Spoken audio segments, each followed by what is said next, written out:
Pencabutan izin operasional Pondok Pesantren Sidikiyah Jombang, Jawa Timur dibatalkan Menteri Agama ad interim Muhadjir Effendi.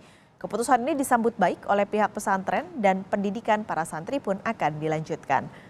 Menanggapi pembatalan pencabutan izin oleh pemerintah, pihak pesantren Sidikiyah Jombang menyambut baik. Pihak pesantren juga akan membuka diri untuk mendapatkan masukan dari berbagai pihak agar kejadian serupa tidak kembali terulang. Saat ini aktivitas belajar mengajar sedang diliburkan menyambut Hari Raya Idul Adha kemarin. Menurut rencana, aktivitas belajar mengajar akan kembali dimulai pada hari Sabtu mendatang. Kita pantau kondisi terkini di pesantren Sidikiyah pasca dibatalkannya pencabutan izin operasional pesantren. Sudah siap dengan laporannya jurnalis Kompas TV Muhammad Saifuddin di Jombang, Jawa Timur. Saifuddin, jadi kegiatan belajar mengajar ini kan baru dilakukan Sabtu nanti karena sekarang sedang libur.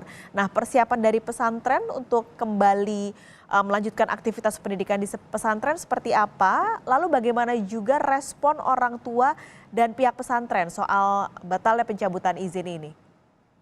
Baik, Pak Kalis, memang betul saat ini di dalam pesantren dan lembaga pendidikan Pondok Pesantren Sidikiyah sedang diliburkan karena menyambut Hari Raya Idul Fitri serta masa liburan sekolah.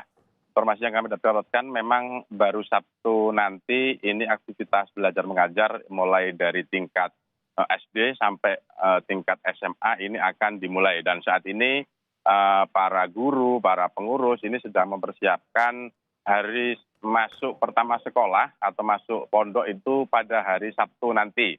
Nah, sebelumnya ini terjadi ke para orang tua santri ini sempat resah ketika mendengarkan kabar bahwa izin operasional pondok pesantren ini akan dicabut.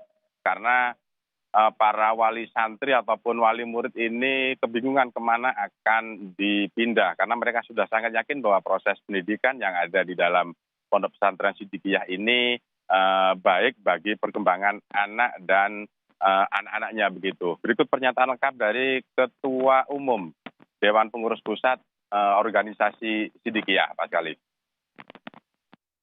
Pada kesempatan ini kami sampaikan terima kasih yang sebesar-besarnya kepada semua pihak, kepada Bapak dari PBNU, dari tokoh-tokoh masyarakat, dan saya ingin pastikan, saya yakin dari Mas Menteri Agama yang hari ini di Mekah pun punya pemahaman yang sama bahwa pesantren secara kelembagaan harus diselamatkan. Kepastian anak didik kita untuk memperoleh pelajaran sebaik-baiknya pun juga harus bisa dipikirkan. Dan ujungnya kita pahami sama, keputusan dari Menteri Pak Muhadjir ini harus disambut dengan rasa syukur. Dan tentu saja dengan adanya keputusan ini, maka kami sangat terbuka untuk semua pihak memberikan masukan-masukan, memberikan arahan-arahan, baik dari Kemenak maupun tokoh-tokoh agama. Kita pastikan, kita berikan yang terbaik untuk anak-anak bangsa.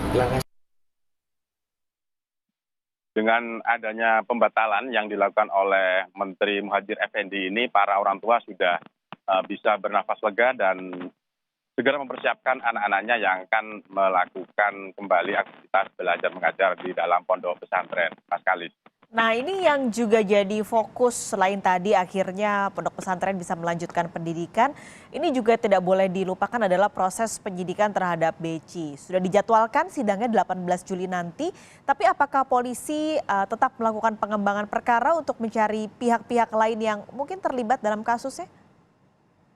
Ya, Pak Kalis, betul. Jadi sidang akan digelar di Pengadilan Negeri Surabaya. Dan saat ini sedang dilakukan persiapan oleh tim dari Kejaksaan Tinggi Jawa Timur. Dan untuk kasus yang ada di Polres Jombang sendiri ini saat ini memang sedang mendalami dugaan adanya orang yang menjadi otak dari pergerakan massa yang pada hari Kamis lalu ini melakukan pengadangan dan menghalang-halangi upaya polisi untuk melakukan atau mencari tersangka Subki ini di dalam pondok pesantren. Nah, polisi masih mendalami keterangan dari 5 orang yang saat ini sudah ditahan di Mapolres Jombang. Apakah memang ada pihak lain yang menggerakkan massa dan memberikan perintah-perintah tertentu agar melakukan upaya penghalang-halangan terhadap polisi, Pak Kalis. Baik, terima kasih banyak Muhammad Syafiuddin melaporkan langsung dari Jombang, Jawa Timur.